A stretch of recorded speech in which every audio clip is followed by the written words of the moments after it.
Her husband vanished in a snowstorm 4 months ago. This morning, a half-dead stranger crawled to her doorstep and whispered his name. The winter never left Wind River Valley. Clara Whitmore's cabin stood crooked against the white silence. Like it, too, had grown tired of waiting. Inside, the fire had died down to glowing embers.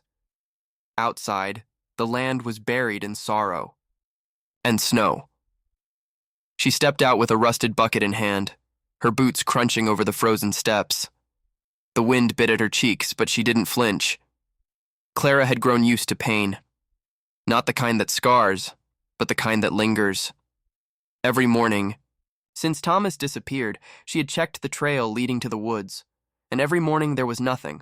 No prints, no sign of a horse, no goodbye. They said he was lost to the blizzard, that he had frozen somewhere out in the wild, bones, beneath the snow now. But Clara never buried him, not in the ground and not in her heart. As she passed the barn, something made her stop. There, slumped against the corner post, half covered in ice and frost, was a man. At first, she thought it was some bundle of feed sack blown in by the storm. But then it moved. Barely. Her breath caught. His skin was dark, like the earth before the frost took hold. His coat was torn, soaked in blood and snow. One leg twisted wrong, lips cracked, eyes swollen shut, patchy. Her heart thundered in her chest. The stories she'd heard in town came rushing in. Raids, ambushes, settlers dragged from their homes. Her hands trembled. The bucket slipped from her grip, thudding into the snow. She took a step back, then another, but just as she turned to run, she heard it. A whisper, a groan, more breath than voice. He was alive. Clara froze. Every ounce of fear inside her screamed to leave him. But something deeper, something she didn't know how to name, pulled her forward. She knelt beside him. The snow around him was stained with old blood. He was dying, and then, with cracked lips barely moving, he whispered a name. Thomas. Clara's breath caught in her throat. That was her husband's name. Clara didn't move. The stranger's voice, no louder than a dying wind, still echoed in her ears. Thomas. It wasn't possible. It couldn't be. Thomas had never met an Apache. He barely left the ranch except for that final ride to the trading post. How would this dying man know his name? But she couldn't ask. He had fallen unconscious, head slumped sideways in the snow. Clara hesitated, torn between fear and instinct. Every tale from town warned her not to trust his kind. But those stories had never looked into the hollow eyes of a man bleeding out in winter's grip. She ran back to the cabin, snatching the thick quilt from the bed, the flask of whiskey from the shelf, and the battered tin of salve her mother once swore by. Her hands shook as she returned, the wind howling louder now, like the valley itself had opinions. She knelt beside him, wrapped the quilt around his shoulders, and tipped the whiskey to his cracked lips. He coughed, choking slightly, but drank. His skin burned beneath the frost. A fever. The same fever that had taken Thomas's uncle the winter before. Her mind screamed questions, but she buried them beneath the urgency of keeping him alive. Dragging him into the barn was hell. He was tall, heavier than he looked, dead weight with every step. The barn door groaned as it opened, startled chickens flapping into the rafters. She laid him on a pile of old hay, barely able to breathe by the time she stepped back. He didn't wake again that night. Clara sat beside him in silence, one hand on the hilt of her father's old revolver, the other trembling on her lap. And in that stillness, with snow tapping on the barn roof and firelight flickering from the lantern, one terrifying thought would not leave her alone. What if this man was the last person to see Thomas alive? Morning light spilled through the cracks in the barn wall, soft and gold like something sacred. Clara stirred from the stool where she'd slept upright, her spine aching, revolver still gripped, in her hand. The stranger hadn't moved all night. His breathing had been shallow, ragged, like a man balancing between life and the other side. But now, something was different. He was awake. Barely. But his eyes were open. Dark. Watchful. They didn't dart around or panic. They simply saw her, like he had expected her face. Clara didn't speak. Neither did he. For a long, thick silence, they stared at each other, two souls from opposite worlds trapped in one fragile moment. Then he tried to rise. "Don't," Clara said firmly, raising a hand. "You're torn up bad. You moved too. Fast, you'll bleed again." He stopped, exhaled. The effort had clearly cost him. Sweat beaded on his brow despite the cold. Clara stepped closer, slowly, like approaching a wild animal. She placed the damp cloth on his forehead and he didn't flinch. "Do you remember how you got here?" she asked softly. He blinked, then gave the faintest nod. "And my husband?" "Thomas Whitmore." "Why did you say his name?" A long pause. Then, in a gravelly voice like boots scraping over gravel, he whispered, "He saved me." Clara's heart slammed in her chest. "Where?" she demanded, kneeling beside him. "When? He's alive?" The man closed his eyes. His lips moved again, dry and weak. "He was with the mountain men, months ago. Came between me and a bullet. I was left for dead." Clara felt her pulse throb in her temples. A piece of the puzzle had fallen, but it wasn't enough. "Where is he now?" The man said nothing. His face twitched with pain, and then he passed out again. Clara sat back, stunned. Her hands trembled, not from fear this time, but hope. Dangerous, aching hope. Outside, the snow was melting, but inside Clara's chest, something colder was taking root. If Thomas had saved this man, why hadn't he come back? The morning passed in a fog of questions Clara couldn't answer. She changed the stranger's bandages, spoon-fed him broth she'd warmed over the fire, and sat by his side when he drifted in and out of sleep. His fever had lessened, but the shadows under his eyes ran deep, like he carried 100 winters behind them. She still didn't know his name, and that unsettled her more than she liked. But the real storm didn't come from the barn. It came from the clatter of hooves on frozen earth. Clara stepped outside, wiping her hands on her apron, squinting into the sun. A single rider approached the gate, long brown coat, dusty hat, rifle slung across his back. Sheriff Alton. He hadn't visited her ranch since Thomas's burial. Not once, not even when she'd lost 3 cows in the spring flood. Now he rode in like a ghost, summoned by fear. "Morning, Miss Whitmore," he said, tipping his hat with a forced smile. Clara crossed her arms. "Sheriff, you alone out here?" Her throat went dry. She forced a nod. "Always am." He dismounted, his boots crunching on frost. "We had word. One of the Johnson boys spotted Apache tracks near your land. Fresh. Thought I should check in. You seen anything?" Clara's heartbeat kicked. She shook her head slowly. "No. Haven't seen a soul." The sheriff studied her, his eyes too sharp to trust. "Strange times," he muttered. "These men, they don't wander alone. If there's one, there's more. You do well to keep that shotgun loaded. I always do." He tipped his hat again but lingered at the gate. "If you do see anything, you come straight to town. Folks are nervous. The last thing we need is another surprise." Clara didn't answer. As the sheriff rode off, Clara's jaw clenched. She walked back to the barn slowly, each step heavier than the last. Inside, the Apache man was awake again, his eyes locked on hers, as if he'd heard everything. "You told him nothing," he said. His voice was stronger this time. Steady. "No," Clara replied, "I didn't." He stared at her a moment longer, then nodded once, and for the first time, Clara noticed the faint scar along his jawline, not from this injury. An old one. From another war, maybe. Another betrayal. Outside, the crows called from the trees like prophets. Something was coming. By evening, the snow had melted into thick mud around the barn, but Clara didn't care. She sat beside the stranger again, wiping his brow, watching his breath even out with every hour. The fever had passed, but the silence between them stayed, heavy, unspoken. Until now. He turned his head toward her slowly. "You want to know my name?" Clara nodded, startled by the suddenness. The man sat up slightly, grimacing but refusing help. "They call me Dakota," he said quietly. "It means friend to everyone in my tongue." Clara repeated it under her breath. Dakota. It didn't feel dangerous.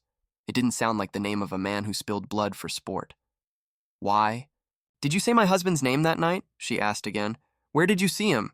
Dakota's gaze drifted to the rafters above, like memories clung there. "I was hunting in the Bitterroot Pass," he began, voice low and hoarse. "A trapper mistook me for a raider, shot me in the side. I bled for hours in the snow. Your husband found me near a creek. He had no reason to stop, but he did." Clara's hands went cold. Dakota continued. "He carried me to a cave, lit a fire, stitched my wound, shared his food. We stayed there 3 days. He never asked for thanks, only told me about you." "Me?" "He said you were stubborn as the land, stronger than the cold. Said if he didn't make it home, he prayed someone would find you." Clara bit her lip, eyes stinging. "Then where is he now?" she whispered. Dakota's face darkened. "We parted ways near the southern ridge. He said he had business in a border town. I offered to travel with him. He refused. Said it was safer if we split." Clara felt her hope sink again. So close, yet gone. "Why come here?" she asked. "Why, my ranch?" Dakota hesitated, then reached into the torn lining of his jacket. From it, he pulled a folded piece of paper, creased, worn, and spotted with dried blood. Clara took it slowly, unfolded it. It was a map, and written in her husband's handwriting at the bottom. "If anything happens to me, take this to Clara Whitmore. She'll know what to do." Clara's breath hitched. She looked at Dakota, heart pounding. "What is this?" she asked. Dakota met her gaze. "It's where the truth is buried," he said. Darpore. Wind picked up again, howling outside the barn like a warning. Clara didn't hear it. Her hands shook as she held the map, a faded piece of Thomas's past that she hadn't even known existed. How many times had she touched these papers before, never knowing they held a secret so heavy? Dakota's eyes followed her every move. He was silent, but she knew he was waiting for something. Clara looked at him, still feeling the weight of his words, his stare. This map, where does it lead?" Dakota didn't answer right away. He shifted his position, wincing as his body complained. "It's a place your husband never made it to, a place I was meant to protect him from." She didn't speak. His words hung in the air, thick with the promise of danger. Then he reached for the map, his hand steady despite the weakness in his limbs. "The place marked here is where the mountain men once hid their treasures.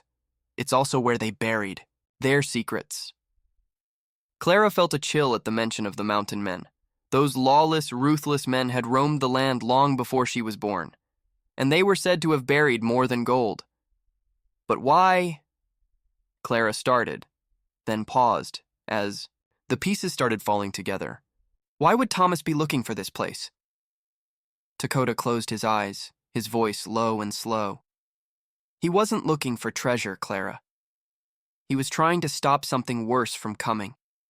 Something that the mountain men left behind. Clara felt her heart race. This wasn't just about her husband anymore. It was about a dark legacy that had somehow found its way to her doorstep. The map, torn and bloodstained, seemed to hum with an eerie presence. "I need to go," she said finally, her voice firm though her body trembled. She wasn't sure if it was fear or determination, but the need to move, to act, consumed her. Dakota studied her, his brow furrowing as if he were about to speak.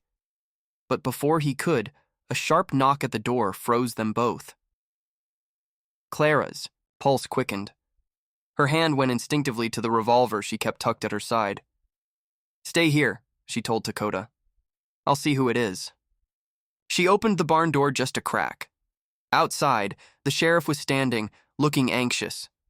But his eyes flickered behind her to the barn, then back to Clara. "Miss Whitmore, I need to talk to you," he said, his voice tight with something she couldn't quite place. "There's been some strange activity near your ranch. I need to know if you've seen anything." Clara's heart sank. She could already feel the weight of suspicion in his words. The town was starting to turn on her.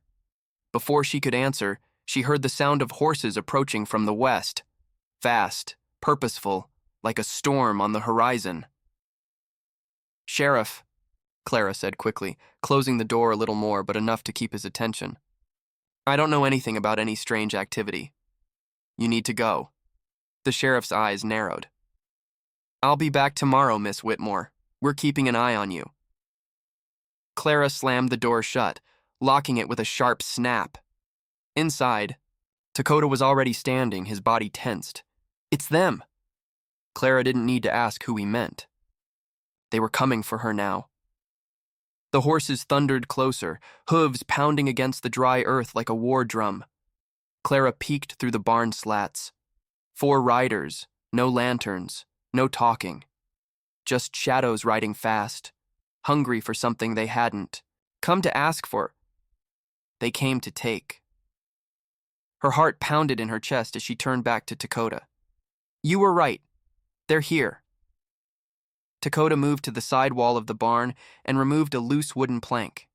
From behind it, he pulled out a small pouch, leather-bound, aged, and heavy with a metallic clink. Clara's eyes widened. "What's that?" "Insurance," he said grimly. "But it might not be enough." Outside, the riders dismounted. She heard boots crunching on gravel. One of them whistled, sharp, like a signal. Then a voice. "Clara Whitmore. We know." "He's in there. Give us the redskin and we won't torch your land." The words hit her like a slap. Her blood boiled. She stormed to the barn doors and threw them open, rifle in hand, eyes blazing. "You boys think you can scare me? I buried. My husband built my fences and fixed my damn well alone. I ain't handing over anyone."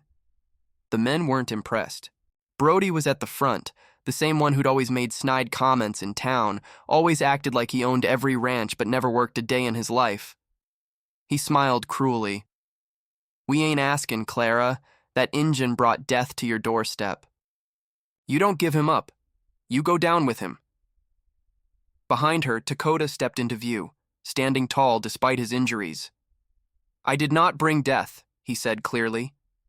"But I will meet it if I must." Brody spat. "Suit yourself." In an instant, chaos erupted. Gunshots cracked through the air. Clara ducked, rolled, and fired back, her shoulders screaming from the recoil. Dakota moved like a ghost, dodging bullets, pushing Clara behind a haystack as the barn splintered from the attack. Clara reloaded, heart racing. "They won't stop." Dakota nodded. "Then neither will we." One by one, they fought back. Clara's aim was fierce, born of anger, loss, and something else she hadn't named yet. She wasn't just fighting for Dakota anymore. She was fighting for her land, her choice, her truth. Minutes felt like hours. When the last shot echoed and silence finally fell, Clara stepped out, trembling but unbroken. The men were gone. 2 had fled. 1 lay injured. Brody was gone, but his threats still echoed. Dakota leaned against a post, blood on his arm, but alive. Clara went to him, breathing hard. "You all right?" He nodded barely, and in that moment, as the smoke drifted in the early dawn light, Clara realized this war wasn't over. But something had changed. She wasn't afraid anymore. The morning sun spilled across the worn wood of Clara's porch, but the warmth in the air did little to thaw the weight in her chest. Sleep had barely touched her eyes. The words Dakota spoke last night echoed through her thoughts. Your husband saved my life. Clara couldn't shake it. Why would Thomas hide something like that from her? She stepped inside the house, where the dust caught the golden morning light. The living room stood still, filled with ghosts. Thomas's hat still hung on the wall. His old boots rested by the door like he might walk in any minute. But something felt unfinished.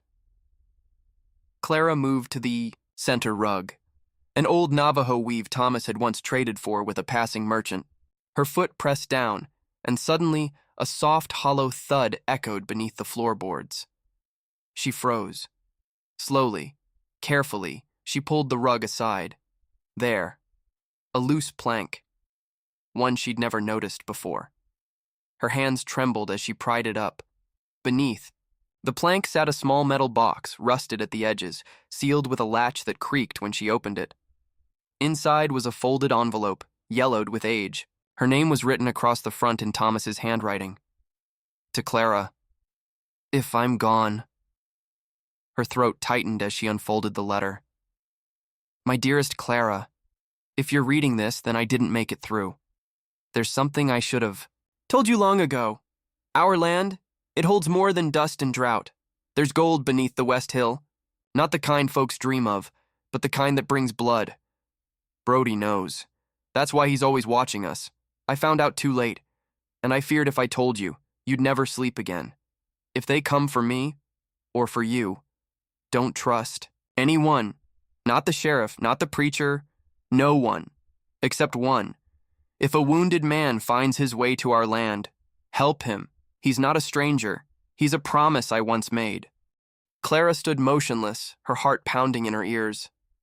Dakota. Thomas had known. She clutched the letter to her chest and stepped out into the light. Dakota was seated beneath the porch awning, wrapping his wound with torn cloth and quiet strength. She approached him slowly and handed him the letter. Thomas wrote this, she said. He knew you'd come.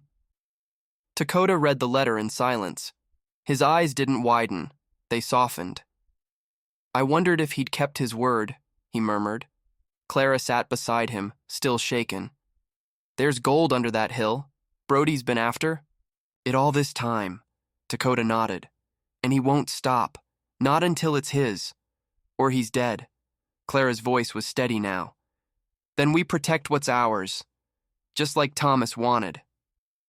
And in that moment, sitting shoulder to shoulder with the wounded man her husband once called a friend, Clara knew this fight was no longer about land. It was about legacy.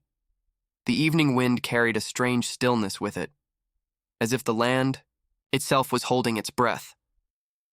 Clara stood near the edge of the West Hill, the letter still clutched in her hand. Beneath her feet, somewhere in the depths of that dry, cracked earth, was the gold Thomas died protecting. Dakota joined her, his limp more visible now. The bandage around his side was stained again, but he didn't complain. He simply looked out at the horizon, where the sun was dipping low, bleeding orange into the sky. We'll need to move fast, he said, his voice low. Brody won't wait long. He knows you're alone now. I'm not alone, Clara said firmly. Dakota glanced at her, and for the first time there was something in his eyes. Not just gratitude, but loyalty. Maybe even something deeper. They returned to the house where Clara spread out Thomas's old maps across the kitchen table. Hidden among scribbled notes and fading ink was a mark, a shallow X carved with a knife at the base of West Hill, Dakota. Traced the X with his finger. That's where the mine begins, Clara frowned. Mine? He nodded. A narrow shaft, not deep. Just enough to hide something valuable. Your husband found it. That's why Brody had him followed. Her hands clenched. They killed him for it, Dakota looked her in the eye, and they'll do worse if they think you know. A sharp knock on the front door shattered the moment. Clara froze. Knock. Knock. Then silence. Dakota rose slowly, his hand moving toward the knife tucked in his belt. Clara approached the door cautiously, fingers wrapped around her father's old rifle. She opened it just a crack. A boy stood outside, no more than 12, dirty, panting, with fear in his wide eyes. "Miss Clara," he gasped, "my pa said to warn you. Brody's comin', and he's not alone." Clara's breath caught. "How many?" The boy's voice cracked. "He's bringing men, guns, said you're hiding an Apache and that it ends tonight." She felt the blood drain from her face. The boy didn't wait for a response. He turned and ran back into the dusk. Dakota had already grabbed the satchel, packing it with supplies. Clara stood frozen, the rifle trembling in her hands. "They're coming," she whispered. Dakota moved. To her side. "Then we meet them on our terms." She looked at him. "How?" He pointed toward the barn. "We show them this land fights back." And just like that, the ranch, once a place of memories and mourning, became a battlefield waiting for nightfall. The sky had darkened into an eerie crimson as the moon climbed higher, swollen and blood-red. It cast long shadows across the ranch, painting the earth with the same hue Clara saw in her dreams when Thomas died. Inside the barn, Dakota moved with quiet purpose. He had fashioned traps from old tools, broken boards, and hidden wire. The place that once sheltered cattle was now a fortress built from memory and desperation. Clara stood by the open loft window, rifle in hand, scanning the tree line. She could feel it. The coming storm wasn't in the sky. It was in the earth, beneath her boots, in the pulse of the land, in her chest.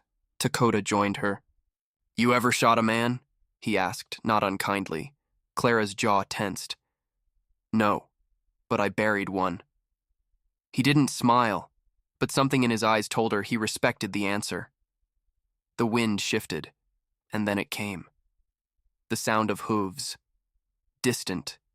But growing, dozens. Dakota moved to the lower door, crouching near the trap he'd rigged with a rusted blade. "Remember what Thomas wrote? They'll come to take, but we're here to defend." Clara nodded. And to finish what he started. They didn't have to wait long. The first torch appeared through the trees, followed by silhouettes, armed, loud, and full of false courage. Brody rode at the front, a dark shape on a pale horse, looking like death itself. His voice cut through the night. "Clara Moore! Hand over the redskin and no one else has to die!" Clara stepped into view, standing tall at the barn's upper loft. "If you came for gold, Brody, you'll find nothing but fire." Brody snarled. "Then I'll burn this land to ash." He raised his hand. The first shot rang out. Wood splintered near Clara's head. Then chaos exploded. Dakota triggered the first trap, a swing blade that sent one of Brody's men screaming into the dust. Gunfire lit the darkness. Horses reared. Shouts turned to cries. Clara fired from above, her hands shaking but her aim steady. One man fell. Another retreated. But Brody kept coming. Dakota met him in the yard, blade in hand, moving, with the precision of a man who had survived too many battles. He was wounded, bleeding again, but every step was driven by purpose. The two men clashed near the well. Brody drew his revolver. Too slow. Dakota struck first, slicing the gun from Brody's hand, but Brody lunged, grabbing a broken plank and, swinging hard, Dakota fell. Clara screamed. Rage, fear, something deeper. She leapt from the loft, rifle in hand, and ran toward them. Brody turned, laughing. "You gonna kill me, widow?" Her eyes didn't blink. The trigger snapped. The shot echoed through the hills. Brody staggered, a red bloom spreading across his chest. He fell to his knees, then onto the earth he tried to steal. Silence. Only the wind remained, whispering across the bloodied ground. Clara dropped the rifle and knelt beside Dakota. His eyes fluttered open. He was still alive. "You stayed," he whispered. She smiled through tears. "So did you." And as the night finally exhaled its violence, Clara knew Thomas's fight was over, but hers had just begun. The first rays of morning broke through, the smoky haze casting a pale light over the battlefield that had once been Clara Moore's front yard. The ground was scorched, littered with empty shells, broken tools, and silence. The kind of silence that comes only after death has passed through. Clara sat on the porch steps, her face smeared with dirt and dried tears. The rifle rested across her lap, but it felt heavier now, like it carried not just bullets but everything she had become. Dakota lay inside, resting. His wound had reopened during the fight, and she'd stitched it herself, hands trembling but steady. He hadn't said much since. He didn't have to. The way he looked at her when she bandaged him said more than words ever could. The townsfolk began arriving at dawn. They came slowly, some on foot, some on horses. Cautious, eyes wide with disbelief. The first to speak was Sheriff Alden. He rode up alone, tipping his hat as if unsure whether this was still her land. Clara stood. Her voice was hoarse but firm. "It's over." He looked past her, to the blood-stained dirt and the body of Brody, Granger still lying near the well. He gave a slow nod. "Looks that way." A few others gathered. Mrs. Lee from the general store, young Samuel who used to help Thomas with the fence. No one spoke for a long while. Then someone, Clara never knew who, began to clap. It was awkward, hesitant. But then another joined. And another. Clara stood frozen as the people who once whispered behind her back now applauded her courage. Not loudly, not like a celebration, but like respect, earned and overdue. The sheriff dismounted and approached. "You'll get no trouble from the town now. Brody had too many secrets, and you've exposed them all." Clara didn't reply. She just looked past him, to the distant hills where her husband once rode, then down at the man inside her house who had nearly died protecting her. "You gonna press charges against Dakota?" she asked flatly. The sheriff looked at her, then shook his head. "Man defended your land, stood beside you when no one else would. That ain't a crime in my book." He left without another word. Later that day, Clara buried Brody near the edge of the property. Not out of mercy, but because that land had seen enough blood, and she wasn't going to let his rot poison the soil she planned to live on. Dakota awoke as the sun dipped low. Clara brought him water kneeling beside the bed. "You saved my life," she whispered. He reached for her hand. "You gave me something to live for." And in that quiet moment, they both knew the war wasn't just out there. It had always been inside them. But now, maybe, they could finally lay down their weapons.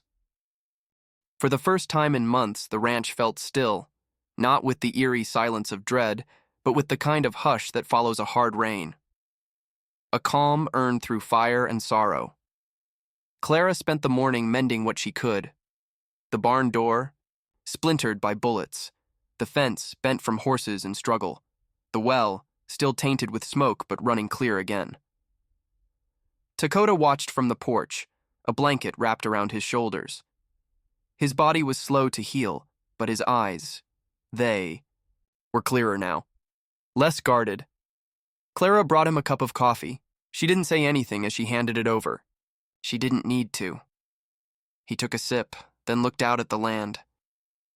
"I've seen this kind of quiet before," he said. "After battle, the world goes still, as if holding its breath." She nodded. "Maybe it's waiting for us to decide what comes next." They sat in silence. The kind that doesn't ache. The kind that lets you breathe. Later, as the sun warmed the porch, Clara opened the trunk by the hearth.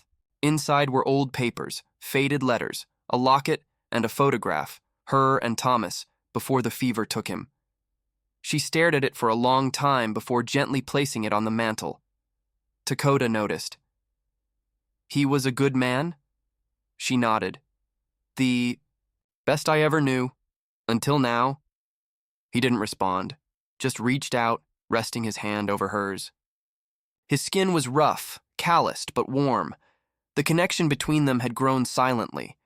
Not from grand declarations or dramatic gestures, but from shared labor, sleepless nights, quiet meals, and the way he looked at her like she was something.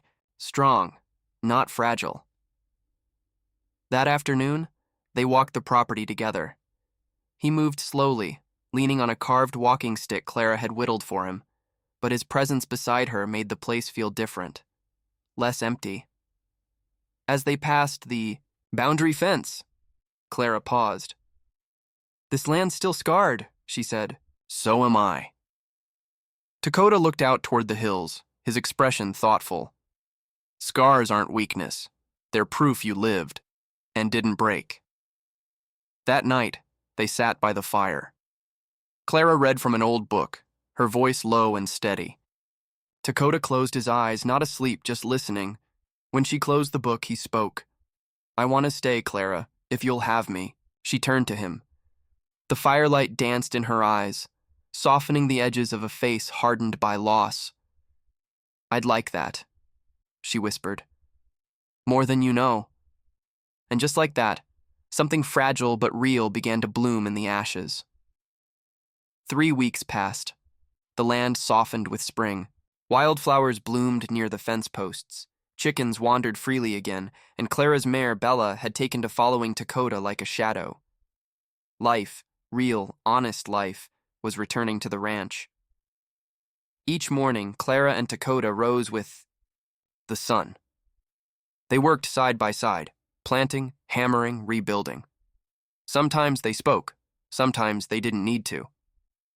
The rhythm of their shared days was enough. Clara had never known this kind of comfort, not even with Thomas. That realization didn't bring guilt, just a quiet surprise, as if her heart had more room than she thought. But peace is a fragile thing. One afternoon, a rider approached the ranch. Slow, steady, not like trouble, but not like a friend either. Clara stepped onto the porch, rifle in hand. Dakota stood behind her, silent. The man dismounted. He wore a weathered Union coat and a face lined with sun and secrets. His eyes, sharp and gray, went straight to Dakota. "You're a hard man to find," he said. Dakota stepped forward, jaw clenched. "I wasn't hiding." The man looked to Clara. "Ma'am, name's Everett Kane. I rode with the scouts near Apache territory. This man saved my life once. Thought I owed him the same." Clara lowered the rifle a little. "What are you doing here?" Everett glanced around, uneasy. Words traveling. "Some folks ain't happy Dakota's still breathing. There's a bounty, small, but loud enough for men with greed and no conscience." Clara's blood chilled. Dakota's voice was low. "Let them come." But Everett shook his head. "You don't get it. This isn't about honor. It's about fear. Racism. Old wounds that never healed. If they find out you're living with a white woman, they'll come with fire." Clara stepped closer. "Let them try." Everett gave a tired smile. "Didn't come to scare you. Just wanted you to know. And to say thank you. Again." He handed Dakota a folded map. "There's a safe trail west. If it ever gets too bad, here." Then he rode off, disappearing into the trees like a ghost from an old war. That night, Clara couldn't sleep. She stared at the ceiling, listening to the wind rattle the shutters. Beside her, Dakota lay still, not asleep either. "You thinking about leaving?" she whispered. "No. Even if it puts you in danger?" Dakota turned to her, eyes dark and steady. "I've run enough. This time I stay." Clara nodded, tears threatening, not from fear, but from knowing deep in her bones that love was never without risk, and she was willing to fight for it. The sky turned strange that week. Clouds hung low, heavy like bruises, and the wind carried the scent of dust and tension. Even the animals grew restless. Bella neighed at shadows, and the chickens refused to leave their coop. Clara knew that feeling. It was the same kind of stillness before her husband took sick, the same kind that came before fire and guns. Dakota said nothing, but his movements were sharper, more alert. He kept his rifle close even when mending fence rails. Every night, he double-checked the windows and the barn locks. Then, on a Tuesday morning, they found the warning, pinned to the post near the front gate, a dead hawk, nailed by the wings. Its eyes plucked out, its chest cut open. Clara stared at it in silence. Dakota didn't speak, but his jaw tightened. They're sending a message. Clara swallowed hard. Then let's send one back. They burned the hawk, not in fear, but in defiance. Let the wind carry the smoke and the scent of refusal. Later that evening, Dakota took Clara to the old root cellar beneath the house. If anything happens, he said, you go here. You wait for me. She shook her head. I'm not hiding. He looked at her then, not with anger, but with the quiet sorrow of a man who's already buried too many hopes. I don't want to lose you. You won't, she said, her hand finding his, not without a fight. That night, sleep refused to come. The world outside was too quiet, too still. Then, around midnight, came the first sound. Hooves. Multiple, slow, deliberate. Clara reached for her rifle. Dakota was already at the window. 4 riders. Lanterns low, faces hidden beneath dust masks and wide-brimmed hats. They circled the house once, then disappeared into the trees. A warning, or a countdown. Clara's voice was steady. They'll come back. Dakota nodded. And we'll be ready. The air was thick by sundown, not just with heat, but with something heavier. Something waiting. Clara stood on the porch, rifle across her chest, eyes locked on the tree line. Dakota was near the barn, checking the traps he'd quietly set over the past few days. No more pretending, no more hoping they'd be left alone. Land had turned against them once before, in drought, in sickness. But this time, it wasn't the land. It was men. Cowards in dust-covered boots who mistook fear for justice. Just after midnight, the dogs barked once, then fell silent. Then came the flames. Fire lit the edge of the woods, torches swinging in the darkness like angry stars. The riders returned, 6 this time, faces hidden, guns drawn. Clara and Dakota didn't speak. They moved like one. From behind the corral, Dakota took the first shot, clean and sharp. 1 man fell. Chaos erupted. The remaining riders charged toward the house. Bullets cracked through the still air. Clara dropped to one knee beside the porch rail, firing back. Another man cried out and dropped his torch, setting a dry bush ablaze. The ranch glowed in flickering orange as fire climbed the fence line. Dakota darted through smoke, quick as shadow, flanking the men. He moved like the wind, striking then vanishing. The sounds of battle were brutal and short, screams, hooves, fire crackling like laughter. Clara kept shooting until her rifle clicked dry.